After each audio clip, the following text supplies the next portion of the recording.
I'm Sakina D'Souza, and I'm a Catholic.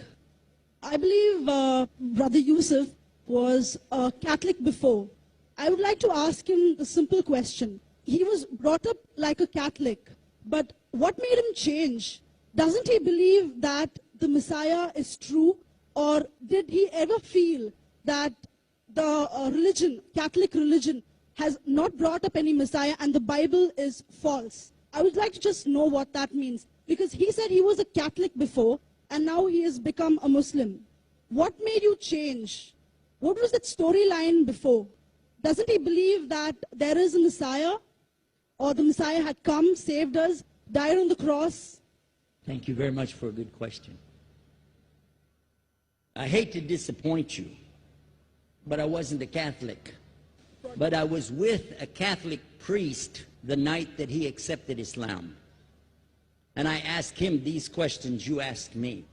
Because after all, I was still a Christian, a preacher in Christianity, and I wanted to know why my best friend, a Catholic priest, had converted. That's a pretty weird thing. A Catholic priest is not like a regular preacher in the Protestant religion. A Catholic priest has given up everything. He's given up his life to be a Catholic priest. When he enters into this realm, he's basically given away everything. He can't have a wife, he can't have children, obviously no grandchildren. He has no home, he just lives in a rectory or wherever they give him a place to stay. And he's sent wherever they tell him to go, do whatever he's told to do, and that's it.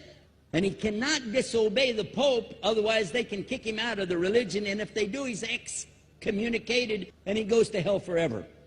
So how would a person like this want to become one of those Muslim terrorists? That's what I wanted to know. He explained in a very few beautiful words something that I came to learn for myself. He said that he was sincerely in the Catholic religion because he believed in God, that he had studied, his degree was in theology, and a part of the teaching that they as priests have is to study Islam. Every priest is forced to study Islam. Now you may not know that, but you can ask your priest and he'll confirm it. And when you study Islam, even when Islam is taught to you by somebody who hates Islam, as long as they don't corrupt it too far, you can still see the truth in Islam. A classical example happened to me just recently when I was in Saudi Arabia. A friend of mine, very old copy of one of the first Qurans ever translated to English by George Sale. George Sale hated Islam, he hated the Muslims, but when he translated the Quran to English, he was true to the text of the words. Although maybe not getting all the meaning, he certainly was true to the text of the words. I was shocked when I read it. Have you seen it? You know what I'm talking about? Amazing. And listen to this. George Bernard Shaw, for instance, is one of many, a long list of people who read this and realized the truth of Islam. When people see the truth of Islam, it can change them if they want to be guided. If they want the truth, it can change them. You might think, I'm a Catholic, I'll never be anything but a Catholic. But I'm going to ask you a question, and I want you to be honest. This is not for you to, start a debate, but just be honest. Was Jesus a Catholic?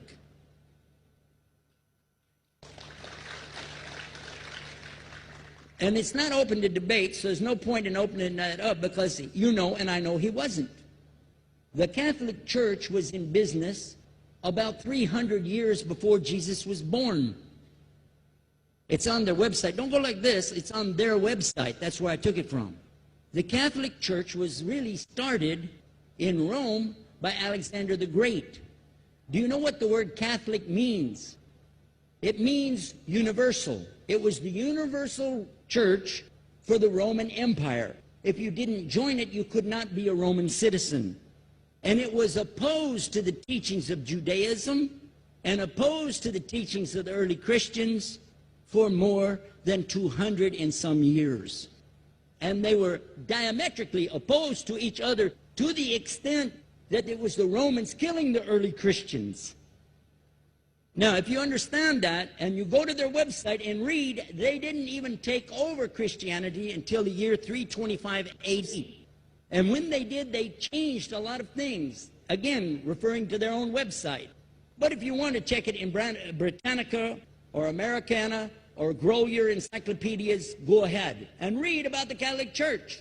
When, in August of 325 AD, at the Nicaea Council, they took over, first thing they said was, let's change the date of the birth of Jesus to be the same date as that of Mithras, which was the god, one of the gods worshipped there, and also the sun god's birthday was the same day, December the 25th, believing it to be the shortest day of the year. And Constantine was a sun worshiper of Sol Invictus. Go to the website, read it for yourself. There are a lot of points, but not the least of which, even today, if you go in any Catholic church, and I have, you'll see so many portraits and statues and idols and images throughout the whole place, that for the one who's never experienced that, for a Muslim who knows about these images, he'll be like, whoa, a'udhu billah. Whoa, what's this? The first time I walked in a Catholic church, I was about 10 years old. I was shocked. I was shocked at the idols and statues everywhere, because in the Protestant religion, we were brought up to believe that the second commandment was just as important as the first commandment. The first commandment in the Bible, in Exodus, is the same as the first commandment in the book of Deuteronomy. It says, I am the Lord your God that brought you out of the land of Egypt in the house of bondage. You know no other God beside me. Beside me there's no other gods. Thou shalt not have any other gods beside me. How many in this room agree with that commandment? Raise your hand. You notice the Muslims are raising their hand, because it means Ashhadu an la ilaha illallah. That's the first commandment for us as well. The second commandment you have clearly says, thou shalt not make any idol, any graven image of anything that creeps upon the earth, swims in the sea beneath, or flies in the air above. And I was sitting in a church one time, sitting there in the morning service, watching, the preacher talk, and, they go on and on and on, and sometimes you lose your train of thought. I was looking. Whoa! On the front of the podium, there was a fish. A fish. For the symbol, make you fishers of men. They had a fish. I said, whoa. Then I looked up above his head at the big stained glass window, and it had a dove, and he had the olive branch in his mouth. The dove is flying, the bird, I said, whoa. And then I look over here, and there's a cross with a man hanging on it. And I said, wow, they didn't miss a single one. They got them all. Something walking on the earth, something swimming in the sea beneath, something flying in the air above. So look at these two things. Clearly, the first two of the 10 commandments, bang, bang, boom. Because if you said God is more than one, where did you get it from? When Jesus is talking to his own companions and they ask him, what's the greatest commandment? Mark 12:29. Clear. The greatest commandment is to know, O Israel, the Lord your God is one God. And you have to love him with all your heart and all your mind and all your strength. And this is no different from what Prophet Muhammad ﷺ was saying, the same thing to his people. Same thing I mentioned in the lecture. This is certainly for us the same. So what you see is Muslims practicing the commandments, and you see people claiming the commandments but practicing something else.